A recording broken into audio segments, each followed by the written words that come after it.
రీసెంట్గా ministry of electronics and information technology digital personal data protection రూల్స్ని వదలడం జరిగింది. మీకు కరెక్ట్గా గుర్తుంటే 2 years back digital data protection act అనేది రావడం జరిగింది అనమాట. సో 2 years తర్వాత 2025లో మినిస్ట్రీ మనకి ఈ యొక్క నోటిఫికేషన్లో రూల్స్ అనేది చెప్పడం జరిగింది. ఈ రూల్స్లో ఏదైనా కంపెనీలో మనకి ఎలా డేటా ప్రొటెక్షన్ అనేది జరగాలి, డేటా ప్రొటెక్షన్కి ఎవరు కన్సర్న్ పర్సన్, ఆ డేటా అనేది ఎలా ప్రొటెక్ట్ చేయాలి అండ్ దీనికి అప్లై ట్రిబ్యునల్స్ ఎలా ఉంటాయి అండ్ ఓవరాల్గా ఇండియాలో ఉన్న డేటాని ఎలా మనం సెక్యూరిటీ విధంగా అయినా సరే లేదంటే అదర్ ఛాలెంజెస్ ఎదురు చూస్తూ కూడా ఈ యొక్క డేటాని ఎలా హ్యాండిల్ చేయాలని చెప్పి ఈ యొక్క రూల్స్ అనేది చెప్పడం జరుగుతుంది అనమాట. So let's dive into the video. ఫస్ట్గా మనం మాట్లాడుకోవాల్సింది ఏంటంటే ఈ రూల్స్లో మనకు ఆల్మోస్ట్ 691 ఇన్పుట్స్, డిఫరెంట్ ఇన్పుట్స్ తీసుకున్నారు. స్టార్టప్స్ నుంచి అయినా లేదంటే ఎంఎన్సీ కంపెనీస్ నుంచి అయినా లేదంటే సివిల్ సొసైటీ ఆర్గనైజేషన్స్ అయినా, సో ఇలాంటి డిఫరెంట్ యొక్క సొసైటీస్ నుంచి మనకి ఒక ఇన్పుట్స్ అనేవి తీసుకున్నారనమాట. సో ఇలాంటి డిఫరెంట్ ఇన్పుట్స్ అనేవి తీసుకున్నాకే ఈ రూల్స్ అనేవి ఫ్రేమ్ చేయడం జరిగింది. ఈ యొక్క ఏదైతే మనకి రూల్స్ ఉన్నాయో దీంట్లో మేజర్గా చెప్పుకోవాల్సిన ఫీచర్స్ ఏంటంటే డేటా ఫ్యూడిషరీ.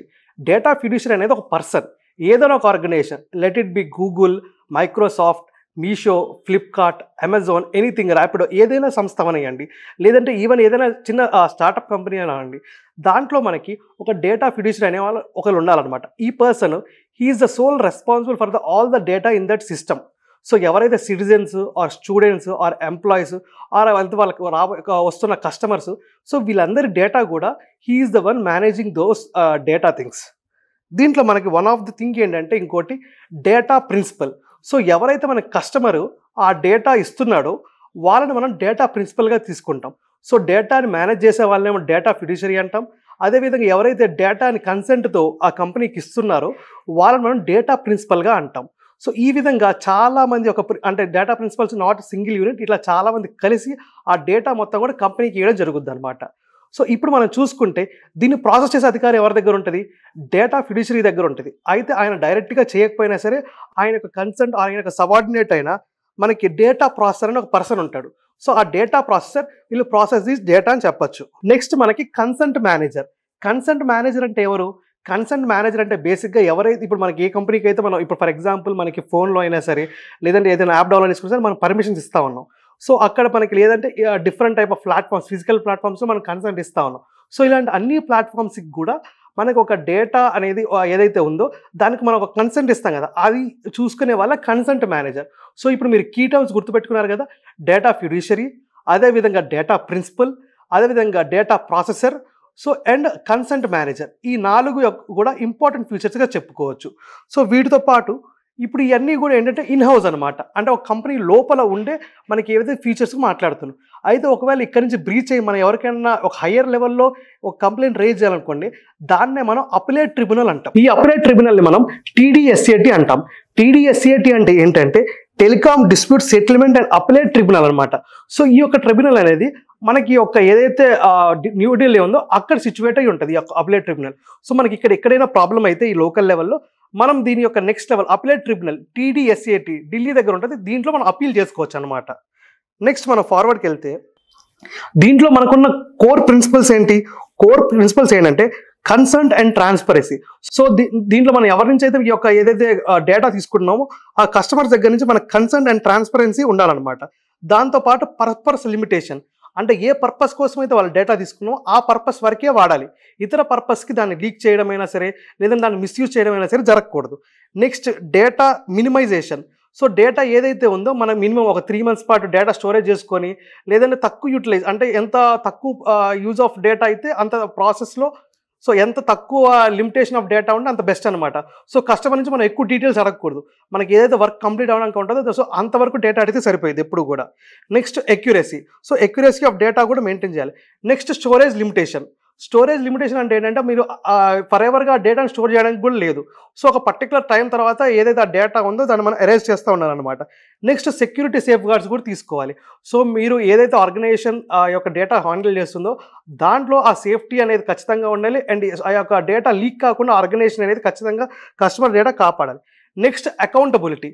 సో ఖచ్చితంగా ఆ డేటా ఎక్కడైనా బయట లీక్ అయినా ఎవరైనా కూడా ఆ company will be that sole organisation will be responsible అని చెప్పుకోవచ్చు. నెక్స్ట్ దీంట్లో పెనాల్టీస్ ఎలా ఉన్నాయంటే పెనాలిటీ అంటే 250 crores యొక్క పెనాల్టీ కూడా ఉంటుంది. సో మనకి ఎప్పుడైతే సెక్యూరిటీ ఫెయిల్యూర్ జరుగుతుందో అప్పుడు 250 crores ఆఫ్ పెనాల్టీ అనేది విధించడం జరుగుతుంది అనమాట. Next 200 crores of penalty. ఇది ఎప్పుడు జరుగుద్ది అంటే ఎప్పుడైతే బ్రీచ్ ఆఫ్ మన ఏదైతే గైడ్ లైన్స్ ఉంటుందో దాన్ని బ్రీచ్ చేసినా, లేదంటే చిల్డ్రన్స్ డేటా వైలేట్ అయినా కూడా 200 crores ఆఫ్ డేటా పెనాల్టీ అనేది మనకు మీద పడుద్ది అనమాట. నెక్స్ట్ ఇంకేదైతే అదర్ వైలేషన్స్ అన్నీ ఉంటాయో వాటి మీద 50 crores ఆఫ్ మాక్సిమం ఫైన్ అనేది పడుద్ది. సో ఇవన్నీ కూడా ఫైన్ స్ట్రక్చర్స్.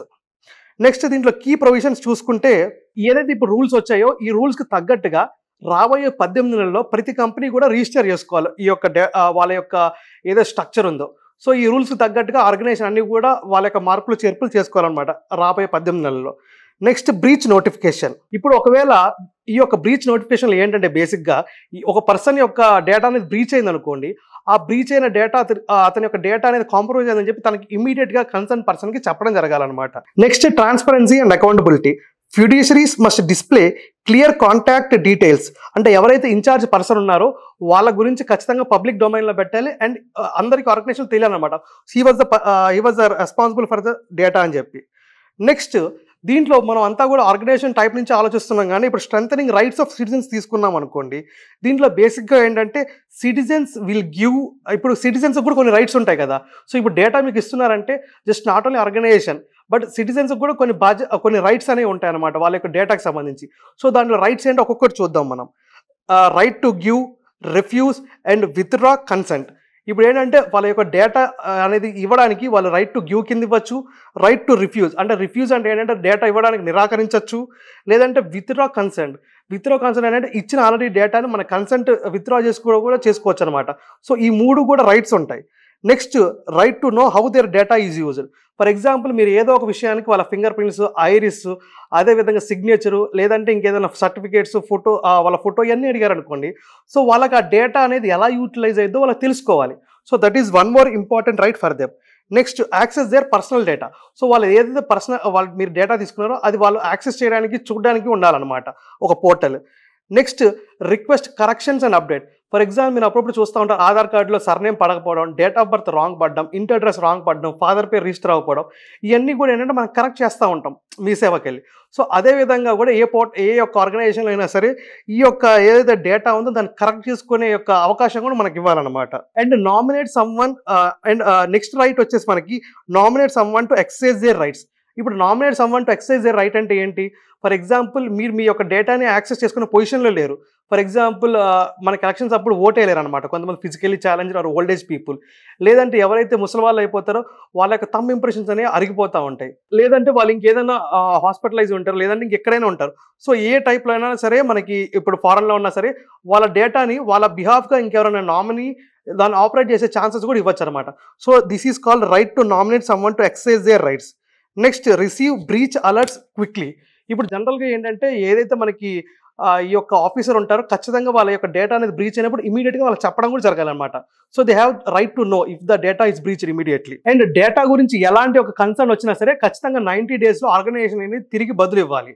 అంటే ఫర్ ఎవర్గా మీకు ఆన్సర్ చెప్పకుండా ఉండడం కాదు, 90 daysలో ఖచ్చితంగా ఏదైతే మనకి వాళ్ళు అడిగారో క్వశ్చన్ క్వైరీ, ఆ క్వైరీకి రెస్పాన్స్ అనేది రావాలన్నమాట. ఇవన్నీ కూడా ఇదంతా కూడా మనకి సిటిజన్ సంబంధించిన రైట్స్.